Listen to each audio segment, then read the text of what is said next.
Hi guys, Dazzie with another episode of my weekly Newsround series. This time it's episode 19. And as always, this will be spoiler filled. Got a nice lot of information to bring to you, as always. And as usual, I won't be including my hot comic book alert gossip. That is for you to track back through and watch those videos. Let's get into it, and let's start with a bit of sad news. Actor Luke Perry has passed away at the age of 52 due to complications following a stroke the actor suffered last week. There's Luke Perry, guys. He was surrounded by his children, Jack and Sophie, fiancée Wendy Badison Buer, ex-wife Minnie Sharp, mother Ann Bennett, stepfather Steve Bennett, brother Tom Perry, sister Amy Coder, and other close family and friends. Perry's representative Arnold Robertson said in a statement via USA Today, "The family appreciates the outpouring of support and prayers that has been extended to Luke from around the world and respectfully request privacy in this time of great mourning. No further details will be released at this time." Perry was best known for his teen heartthrob role as Dylan McKay on Beverly Hills 90210 in the early 90s, and in recent years he portrayed Archie's Andrews' dad, Fred Andrews, on the CW show Riverdale. Yeah, watched a bit of Riverdale. He was pretty cool in the role. Good actor. Sad news, he will be missed. Okay, moving on.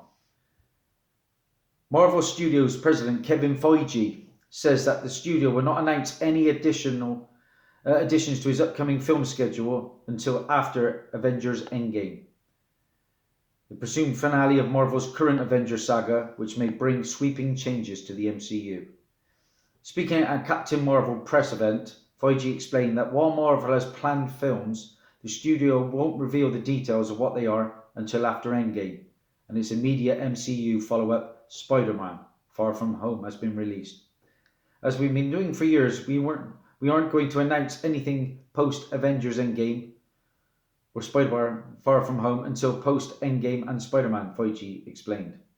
As you know, as a fan, there is a tremendous amount of potential and tremendous amount of additional characters and storylines and groups of characters that we're going to keep playing with. And again, that's a testament to Marvel and to the amount of storylines and characters and amazing runs that have been in the Marvel comics. The lack of information about their May or late April 2020 release is not insignificant. While Feige is correct, Marvel hasn't announced any new films for years. This will be the first time fans don't know what will be coming next this late in the release cycle. Marvel Studios films tend to begin principal production about a year before release, with news of signing directors and casting coming months before.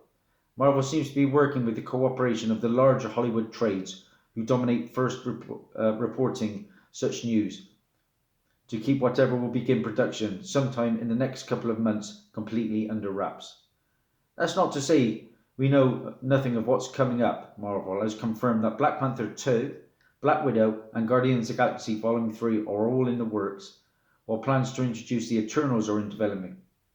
It's also been reported that Doctor Strange 2 and a Shang-Chi film are in Marvel's plans.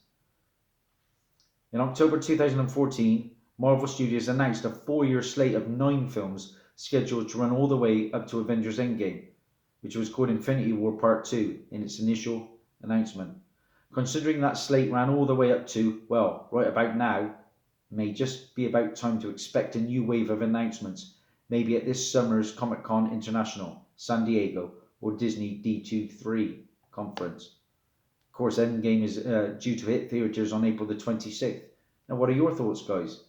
Personally, I'm pretty certain at some point we are going to get a Nova movie.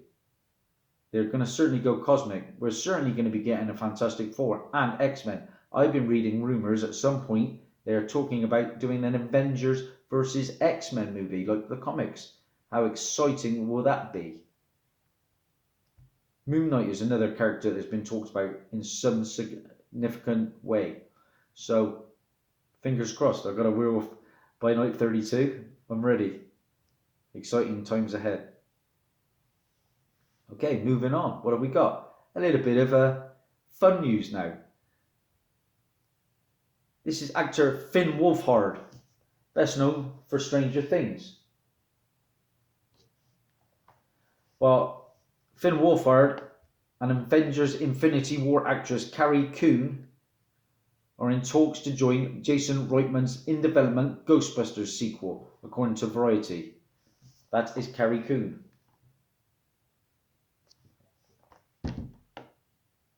Though plot details of the film are being kept under wraps, Variety reports Coon and Wolfhard will play a single mother and her son, who are central to the story. Wolfhard is best known for his central role as Mike on Netflix's Stranger Things, while Coon portrayed Proxima Midnight, in Avengers Infinity War.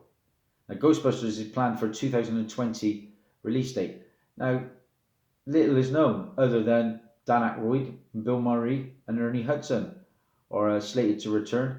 How cool would it be to see Rick Moranis back? Sigourney Weaver's also being talked about.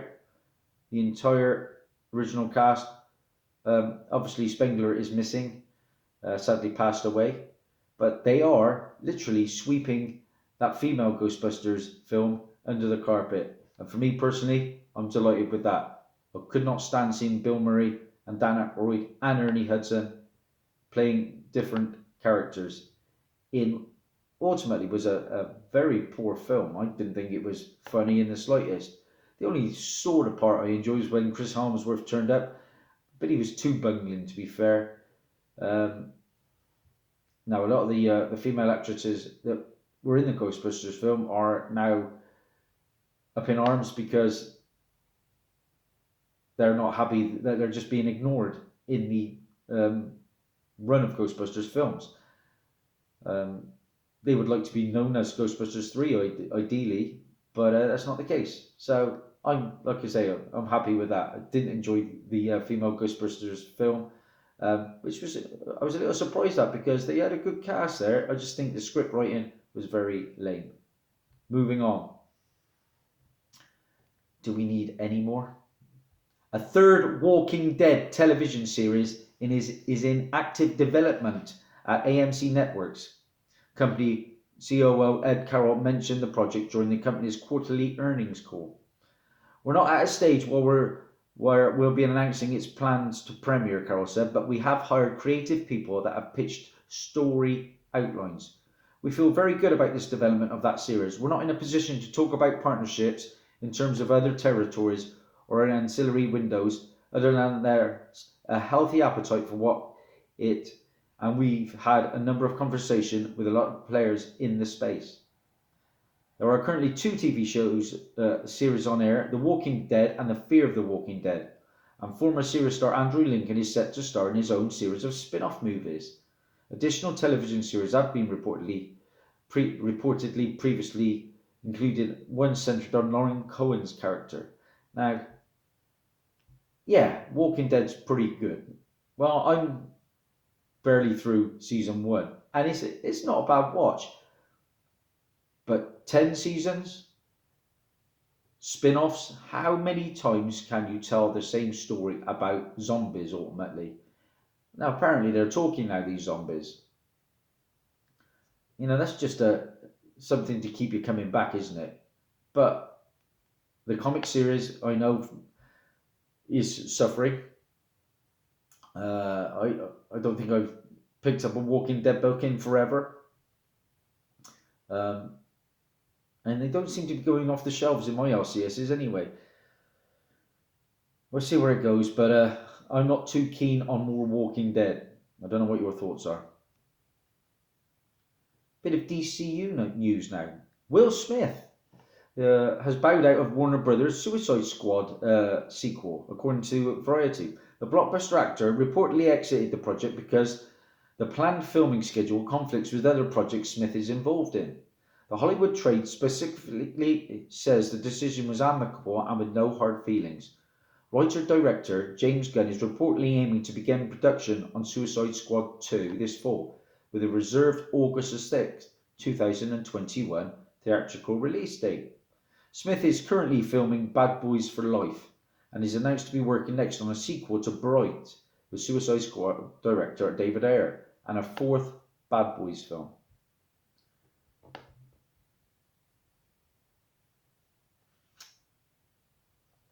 Now, back in September 2018, Smith said on the thoughts of a sequel, "I hope so. I love playing Deadshot. I really enjoyed the character. They've been talking about it. If a good deal comes around, we've been having meetings. I would love to.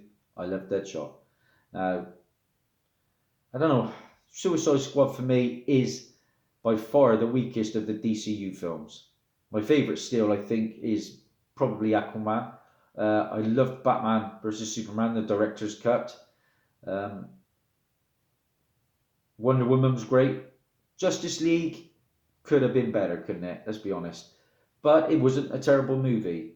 But Suicide Squad, the villains didn't stand out. Uh, they all rave about Harley Quinn, but for me, she kind of overacted. The standout for me in Suicide Squad 1 was Captain Boomerang. I would love to see more of him and his unicorn. He was the comedic moments. I thought El Diablo was pretty cool. Now, reports are saying that El Diablo was going to return.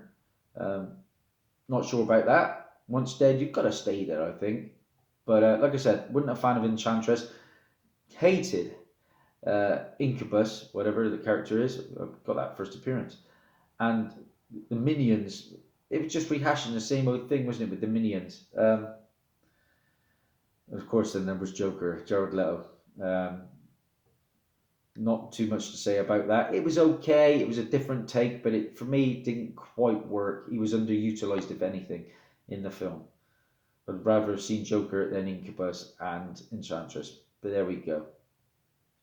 Talking of DCU, Warner Brothers CEO of film and TV, Kevin Tulisiera, says that the studio's current plans for its DC-based movies, creating independent films not focused on crossing over, is a right strategy for the time being, though he also clarified that crossovers which bring the characters together is still possible. The upcoming slate with Shazam, Joker, Wonder Woman 1984 and Birds of Prey feels like we're on the right track. We've had the right people in the right jobs working on it, Tulisiera told the LA Times. The universe isn't as connected as we thought it was going to be 5 years ago. You're seeing much more focus on individual experiences and around individual characters. That's not to say we won't at some point come back to the notion of more connected universe, but it feels like that's the right strategy for us now. He pointed out to 2017's Wonder Woman, a surprise blockbuster for inspiring the studio's current DC movies direction. What Patty Jenkins did on Wonder Woman illustrated to us what you could do with all these characters who are not Batman and Superman, he explained. Obviously, we want to get to those two in the right place, and we want strong movies around Batman and Superman. But Aquaman is a perfect example of what we can do. They're each unique and the tones are different in each movie. He did mention Warner's currently in development Suicide Squad 2, the Batman, Batgirl and Nightwing films, nor did he mention Ezra Miller's planned Flash solo film. Additionally, Aquaman 2 was recently set for a 2022 theatrical release, though the next film on Studio's DC movie schedule is April the 5th, Shazam. I'm excited for Shazam. Whether it's too comedic, we don't know yet, isn't it? But it's certainly going to go down that sort of big route. Stay tuned. I like the villain already. Mark Strong, for me, is a fantastic actor. I've already said about the 7 sins that are going to be backing up Dr. Savannah. Exciting times with that one. And finally, Star Trek Discovery has been renewed for a 3rd season by CBS All Access, according to Deadline. Michelle Paradise has also been promoted to showrunner, joining Alex Kurtzman. Paradise joined Discovery originally in 2018 as writer, co-executive producer, with her first writing credit being March 14th's Project Daedalus episode. She previously worked on the CW's The Originals and Logos, X's and O's.